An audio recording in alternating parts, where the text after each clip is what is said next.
Et ils ont que une grosse balle, une petite balle, une balle jaune, une balle ronde, où la plupart du temps, oui, elle était plutôt ronde. Il n'y a pas beaucoup de rugby là. Alors, on commence par le foot. Exactement, avec un nouveau patron pour la Ligue 1 ce matin. Nice n'est plus leader, et le nouveau patron, c'est Monaco. Les Monégasques qui ont humilié hier soir les Marseillais, c'était au stade Vélodrome. Vous avez vu une défaite cinglante pour Marseille. Et je vais vous montrer les images, William. Regardez, il n'y a pas eu de suspense hier soir. Tout s'est joué en première mi-temps avec 3 buts monégasques. C'est d'abord Lemar ici qui a ouvert le score. On joue la 15e minute. Joli but. Et puis Falcao, l'avancante monégasque à la 20e minute, il a doublé la mise sur cette ouverture, tranquille. Alors l'OM, vous allez me dire, ils ont réagi sur ce coup franc en réduisant le score, ici avec cette tête de Rolando. On croit que l'OM repart à ce moment-là, mais non, pas du tout en fait, parce que Silva va inscrire un doublé pour Monaco. On voit ici l'un de ses 2 buts. Score final pour les Monégasques, je vous l'ai dit, 4-1. Le club de la Principauté est donc le nouveau leader devant Nice et le PSG avec une attaque de feu. William, 60 buts marqués ça fait une moyenne de 3 buts par match. Un peu plus tôt, Lyon a sombré en Normandie. Le Stade Malherbe de Caen a dominé les Lyonnais avec une victoire 3-2. Vous avez vu le but vainqueur ici de Santini.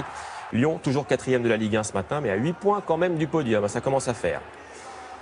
Du football, toujours. On va au Gabon cette fois avec la Coupe d'Afrique des Nations et l'Algérie qui a souffert pour son entrée dans la compétition. Les Algériens menaient 2-1 après ce pénalty du Zimbabwe. Et les Algériens qui vont quand même égaliser par Mahrez à la 83e minute. 2-2 donc. Et prochain match pour les Algériens, ce sera contre la Tunisie. Allez, encore un petit mot de football avec le Real Madrid. On en parlait vendredi. C'est une série record de 40 matchs qui a pris fin ce week-end en Espagne. C'est fini. Le Real est tombé hier soir à Séville. But de Jovetic. Défaite de 1. C'était le sommet, le premier contre le deuxième. Et Zizou fait un petit peu la tête après le match. Oui, mais il a gagné 40 fois, ça va. C'est pas mal quand même. Fallait que ça s'arrête un moment. Bon, qu'est-ce qu'on a d'autre? Écoutez, on a du hand et tout va bien pour les handballeurs français dans le mondial. Vous savez, c'est en ce moment en France. Ils sont tranquilles, ils sont solides. 3 matchs et déjà 3 victoires après le Japon, après le Brésil. Hier soir, c'était la Norvège. Regardez les images tout de suite. Score final hier soir, 31-28. Il y a des experts qui filent donc vers la première place de leur groupe avec un excellent Karabatic ici. Ils ont fait la course en tête durant tout le match, il n'y a pas eu de souci.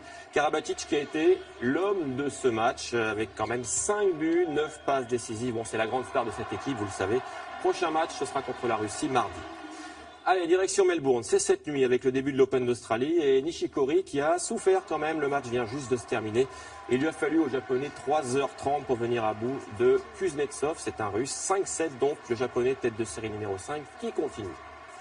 En revanche, eh bien, vous allez le voir, c'est déjà fini pour Nicolas Mahut, le Français éliminé en 3-7 par l'Américain Harrison. Alors c'est dommage, Joe Wilfried Tsonga et Lucas Pouille, l'espoir français, joueront un petit peu plus tard dans la matinée. Et puis une toute dernière image avec du biathlon et cette belle performance de Marie-Dorin Habert. La Française, elle a signé un nouveau podium en poursuite à Ruhpolding, c'est en Allemagne. C'est quand même le 27e podium de sa carrière. C'est pas mal, 27 podiums. Oui, c'est bien.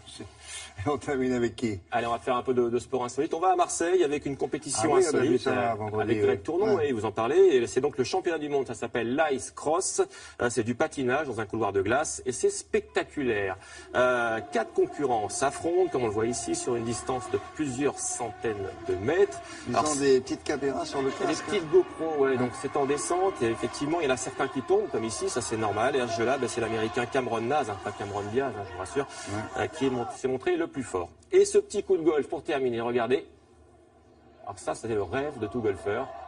Voilà. Et ça s'appelle évidemment un coup en 1. Je ne sais pas si ça vous est déjà arrivé. Vous jouez au golf? Non. Mais bon, on va essayer. C'est joli, Ben voilà, on en rêve. Et il a tout fait, c'est fini? Il a fini. Merci beaucoup. Allez.